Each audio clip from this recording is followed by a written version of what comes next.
कर रहे थे 15वां चैप्टर खाद्य संसाधनों में सुधार। इसके अंदर देखिए हम पढ़ रहे थे फसल उत्पादन में सुधार। फसल उत्पादन में सुधार के लिए यहाँ पर 3 चरणों में इसको बांटा गया है। नंबर 1 फसल की किस्मों में सुधार, नंबर 2 फसल उत्पादन प्रबंधन और नंबर 3 फसल सुरक्षा प्रबंधन। तो इसके अंदर हमने पहला टॉपिक कर लिया था फसल की किस्मों में सुधार। उच्च उत्पादन, उन्नत किस्मों में उनकी गुणवत्ता के आधार पर जैविक और अजैविक प्रतिरोधकता, परिपक्व काल, व्यापक अनुकूलता और ऐच्छिक गुण। ये पहला टॉपिक हमारा कल कंप्लीट हो गया था।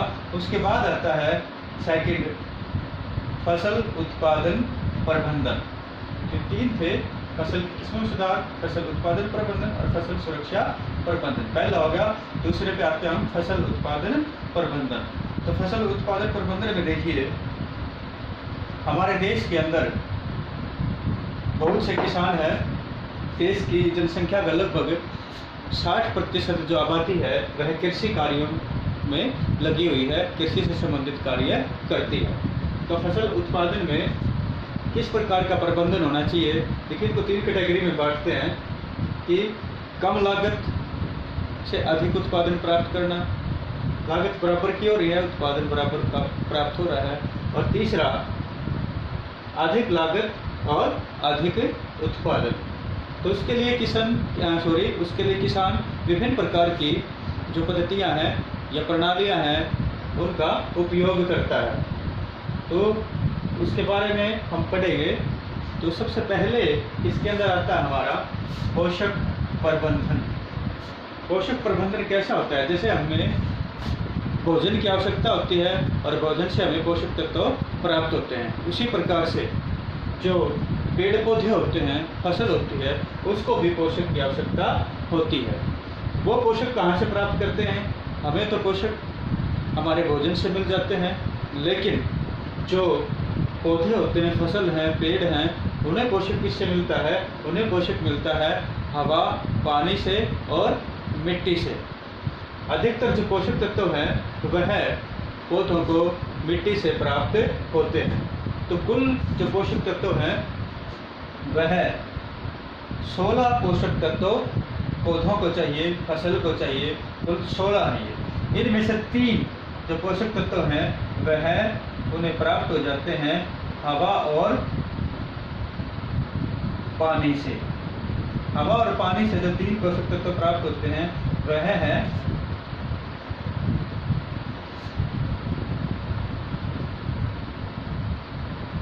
ऑक्सीजन, कार्बन और हाइड्रोजन। देखिए ऑक्सीजन और कार्बन वायु से प्राप्त हो जाते हैं और जो हाइड्रोजन है यह उन्हें प्राप्त हो जाता है जल से। तो ये 2 किससे प्राप्त होते हैं? वायु से। और जो हाइड्रोजन है यह किससे प्राप्त होता है? यह प्राप्त होता है इनको जल से। तो 3 की पूर्ति हो जाती है वायु के द्वारा और जल के द्वारा। बाकी बचते हैं 13। जो 13 पोषक तत्व बचते हैं इनको हम 2 भागों में बांटते हैं। नंबर 1 बृहत पोषक और नंबर 2 सूक्ष्म पोषक। तो बृहत पोषक और सूक्ष्म पोषक, बृहत पोषक होते हैं 6। इनकी संख्या कितनी होती है? 6 होती है इनकी संख्या। Nitrogen, phosphorus, potassium, calcium, magnesium और सल्फर। एक बार फिर से बताता हूँ। जो बृहत पोषक तत्व हैं, जिनकी जिन्हें पौधे लेते हैं बड़ी मात्रा में, नाइट्रोजन है, फॉस्फोरस है, पोटासियम है, कैल्शियम है, मैग्नीशियम है और सल्फर है। ये मैंने इनके चिन्ह लिख रखे हैं। आपको मैं चित्र खींच के उसका फोटो भेज दूंगा टेबल के साथ, वो आप बना लेना। वो हिंदी में इनके नाम लिखे हुए हैं। तो ये 6 हो गए बृहत पोषक और 7 हैं सूक्ष्म पोषक। Iron, manganese, boron, zinc, copper, molybdenum और क्लोरीन। ये भी चिन्ह हैं तो जिनके नाम हैं वो एक टेबल के अंदर मैं आपको फोटो के द्वारा भेज देता हूँ। तो इसी प्रकार से पोषक तत्वों को, जो 13 पोषक तत्व बचते हैं, उनको 2 भागों में बांटा जाता है, वृहद पोषक और सूक्ष्म पोषक। वृहद पोषक हो जाएंगे nitrogen, phosphorus, potassium, calcium, magnesium और सल्फर। और जो सूक्ष्म पोषक हैं वो हो जाएंगे iron, manganese, boron, zinc, copper, molybdenum और क्लोरीन। ये सारे पोषक तत्व जो वृहद पोषक और सूक्ष्म पोषक हैं, यह पौधों को या फसल को प्राप्त होते हैं मिट्टी से, भूमि से। तो भूमि के अंदर कितनी मात्रा में पोषक उपस्थित हैं और कौन कौन से पोषक उपस्थित हैं, उसके ऊपर निर्भर करता है फसल का उत्पादन। तो किसान को कैसे पता चलता है कि ये पोषक तत्व अभी कम है या ज़्यादा है? वह जांच के द्वारा पता चलता है। और नहीं तो जैसे ही किसान खेती करता जाता है तो उसे इस बात का आइडिया हो जाता है, तो यह फसल इस मिट्टी के लिए उपयुक्त है और यहाँ पर यह फसल ज़्यादा उत्पादन दे सकती है। किसके आधार पर? मिट्टी में उपस्थित पोषक तत्वों के आधार पर। तो ये पोषक तत्व मिट्टी में कहाँ से आते हैं और इनकी जो मात्रा है वो किस प्रकार से मिट्टी में बढ़ाई जा सकती है और किस प्रकार से इनकी मात्रा मिट्टी के अंदर, भूमि के अंदर कम हो जाती है। लगातार बार बार फसल उत्पादन के द्वारा इन पोषक तत्वों की मिट्टी के अंदर कमी हो जाती है।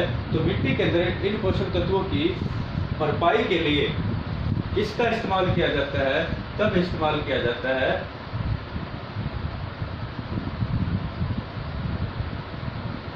उर्वरक और खाद का। तो उर्वरक और खाद है, ये क्या है?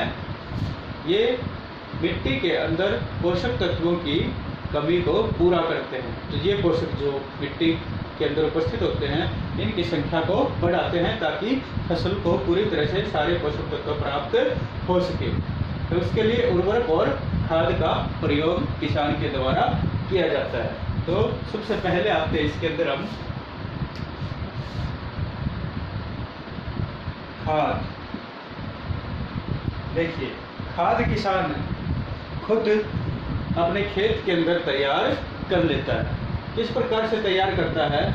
वह पशुओं के मल मूत्र के द्वारा, फलों और सब्जियों के छिलकों के द्वारा, पौधों की पत्तियों के द्वारा खाद को तैयार कर लेता है। तो किसान क्या करता है? खेत के अंदर कहीं पर गड्ढा खोदकर उसके अंदर पशुओं का गोबर और सब्जियों फलों के छिलके पत्तों सहित डालता जाता है और गड्ढा भर जाने के बाद कुछ समय के लिए, कुछ महीनों के लिए उसको ऐसे ही छोड़ दिया जाता है, जिससे सूक्ष्म जीव क्या करते हैं? उस मलमूत्र को और पत्तों को, फलों के, सब्जियों के छिलकों को सूक्ष्म जीव खाद में परिवर्तित कर देते हैं। वो उनका अपघटन करके उनको खाद में परिवर्तित कर देते हैं और उसके बाद किसान इस खाद का छिड़काव अपने खेतों में कर लेता है और जिससे ये सारे पोषक तत्व हैं वह मिट्टी को पुनः प्राप्त हो जाते हैं और फसल का उत्पादन अधिक होता है। तो इस प्रकार से खाद को तैयार कर लिया जाता है। खाद को फिर हम 2 भागों में बांटते हैं। नंबर 1 वर्मी कंपोस्ट, कंपोस्ट खाद को ही कहा जाता है। और नंबर 2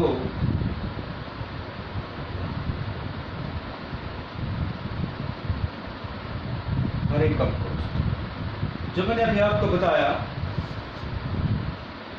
कि पशुओं के गोबर से, फलों और सब्जियों के छिलके से जो कंपोस्ट तैयार होती है वह वर्मी कंपोस्ट कहलाती है।